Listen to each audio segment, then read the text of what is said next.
Y tras esa visita y ese acercamiento que quisimos realizar hasta la iglesia de los Terceros, hasta el centro, esa calle céntrica de la calle Sol, en el centro de Sevilla, hemos querido cruzar el puente, nos hemos querido acercar hasta la plaza del Altozano y luego adentrarnos por la calle Pureza. Esa marinera calle Pureza que nos ha llevado hasta la calle Vázquez de Leca y en concreto hasta la parroquia más antigua de Sevilla, hasta la Real Parroquia de Santa Ana. Aquí hemos querido continuar con Sacro Hispalensis esta travesía que hemos querido realizar por los templos de Sevilla y continuar también acercándoos todos los entresijos de cada uno de los diferentes templos de nuestra ciudad. Hoy vamos a hacer como en nuestra anterior visita, vamos a contar con la colaboración incondicional de un historiador del arte, ya que tuvimos a María del Rocío Gutiérrez, y para esta ocasión vamos a contar con un historiador conocedor de Sevilla, su historia, sus templos y también, como bien veremos después más tarde, de sus hermandades. Tenemos hoy con nosotros a Manuel Pablo Rodríguez. Muy buenas tardes, Manuel Pablo. Buenas tardes, Fran. Gracias por colaborar con Sacro Hispalensis, gracias por colaborar gentilmente con nosotros. Quería que acercases a todas aquellas personas que nos están viendo un poco más acerca de las interioridades de este templo y vamos a empezar hablando sobre el enclave geográfico, que desde luego es destacable, de la Real Parroquia de Santa Ana. ¿Qué nos puedes contar, Manu? Pues nos encontramos en pleno corazón del barrio de Triana, en su casco antiguo, y bueno, nos encontramos rodeados de unas calles históricas, unas calles muy antiguas, como por ejemplo la calle Pureza, que la tenemos aquí junto a nosotros. Ahí tenemos la capilla de los marineros, la casa de las columnas que tenemos aquí junto a nosotros, que es también una casa palacio antigua, calle como la que nos encontramos Vázquez de Leca, la famosa plazuela de Santa Ana, o la calle Rodrigo de Triana. Ya os digo, son las calles históricas del barrio de Triana, de esta zona del barrio, claro, no hablamos de la calle Castilla y demás, ¿no? Hay que destacar también mucho la cercanía del río a este lugar. El río tuvo mucho que ver en el esplendor de esta parroquia y después hablaremos un poquito más de esto, ¿vale? El río precisamente, digamos que condiciona un poco la historia de este barrio, ¿vale? ¿Por qué? Porque ha llevado al barrio de Triana a ser lo que es hoy, un barrio que se encontraba un poco, digamos, en un aislamiento un poco histórico, digamos, por los dos brazos del río que lo rodean y formando como una especie de isla, ¿no? El brazo que cruza la ciudad y el brazo que pasa cercano al Aljarafe, que pasa por San Juan de Alfarache, ¿vale? ¿Esto qué hacía? Bueno, porque el barrio quedara como aquí en medio, de tierra de nadie, ¿no? Y un poco independiente siempre de la ciudad, lo cual ha ido creando unos rasgos que han ido diferenciando la cultura del barrio de Triana y de sus fiestas, tradiciones, de sus templos hasta el día de hoy. Por este barrio de Triana era por donde entraban, por ejemplo, los alimentos que se iban a consumir después en la ciudad, procedentes del Aljarafe y de la Vega. ¿Por qué? Porque aquí se encontraba el puente de barcas, en origen estamos hablando, por el que entraban a la ciudad de Sevilla todos esos alimentos. Pues todo eso, digamos, va a ir conformando un poco la historia de Triana y la importancia de este barrio. Custodiando a ese puente se encontraba un castillo, que hoy se conserva un poquito resto, que hoy es el mercado, como sabe, que es el castillo de San Jorge. Y ahí en ese castillo se encontraba una primitiva capilla que, digamos, hizo las veces de parroquia antes de la construcción del templo que tenemos hoy como protagonista. Tras repasar a fondo el enclave geográfico que gira en torno a este templo, ahora toca hablar del contexto histórico, todo lo que es la historia que ha movido a esta parroquia de la Señora de Santa Ana. Manu, ¿ante qué iglesia nos encontramos? ¿Qué historia engloba y envuelve a este maravilloso templo de Sevilla? Bueno, pues una historia muy extensa y muy larga, porque son ya pues más de 700 años de historia los que la envuelven. Si nos remontamos al origen, bueno, pues tenemos que hablar del rey Alfonso X el Sabio. Alfonso X, como sabemos todo, hijo de San Fernando, funda esta iglesia a finales del siglo XIII, en torno a 1276.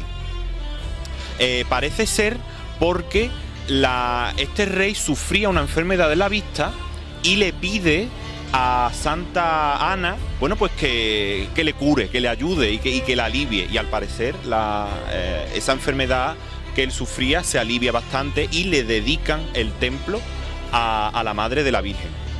Como comenté anteriormente, este templo viene a sustituir a una antigua capilla que había en el castillo de San Jorge, que se encontraba junto al puente de Barca. Después eso será sede de la Inquisición, como sabemos, ¿no? Se había quedado muy pequeña la capilla, el barrio había crecido mucho en la población cristiana, se necesitaba una parroquia más grande para acoger el culto. Es entonces cuando se comienza a construir a finales del siglo XIII. La comienzan a hacer arquitectos y mano de obra mezclada, cristianos que vienen de Castilla y musulmanes, es decir, mudéjares, lo cual nos deja un poco el estilo artístico tan peculiar que tiene la parroquia, como otras muchas de Sevilla, el llamado gótico mudéjar. La parroquia desde entonces se va a convertir en el núcleo del culto cristiano en Triana. Desde el siglo XIII hasta principios del siglo XX. Es la única parroquia que hay para todo el barrio. ¿Por qué? Porque a principios del siglo XX se va a crear la parroquia de Nuestra Señora de la O. Con lo cual, ¿qué pasa? Se le resta feligresía a Santa Ana y se crea una nueva feligresía que es la de la O. Pero hasta entonces era la única parroquia del barrio. También comentar un poco que el auge, el esplendor de la parroquia viene sobre todo a raíz del siglo XVI. Digamos que es su época de gran esplendor, es cuando se hace, por ejemplo, el retablo mayor. ¿Qué pasa? Con el comercio de América y la creación de la Casa de la Contratación aquí en Sevilla en 1503, en este barrio, precisamente por la cercanía del río y el puerto, se van a venir a vivir pues familia noble, comerciantes, marineros y muy ricos en general. Y ellos van a ir creando capillas en el interior de la iglesia y esas capillas, como es lógico, van acompañadas de un dinero, con lo cual la iglesia se enriquece bastante y va a embellecer mucho su interior con las obras de arte que hemos visto, que vamos a ver. También a lo largo del tiempo, bueno, pues va pasando por una serie de vicisitudes. Por ejemplo, llegamos al siglo XVIII, el terremoto de Lisboa, 1755.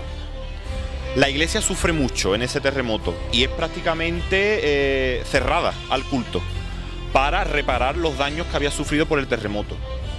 Es entonces cuando esas reformas que se le hacen a la iglesia le dan el aspecto barroco que hoy tiene, sobre todo en el exterior. El interior también se reforma a partir del siglo XVIII, pero ¿qué pasa? Que en los años 70 del siglo XX, una gran restauración que sufre la iglesia elimina toda esa decoración barroca que tiene por dentro, pero sí se deja el aspecto barroco en el exterior. Y para esto pues podemos hablar también de las portadas. Las portadas de la iglesia, que son tres, una de ellas, la principal, que ahora está de obra y no la podemos ver, pues es de esa época, es barroca completamente, no tiene ningún rasgo medieval, pero sí tienen rasgos medievales las dos que tenemos en las naves laterales. Esta, que da a la calle Vázquez de Leca, es la que se conserva mejor y bueno, conserva los rasgos típicos de las portadas de la época.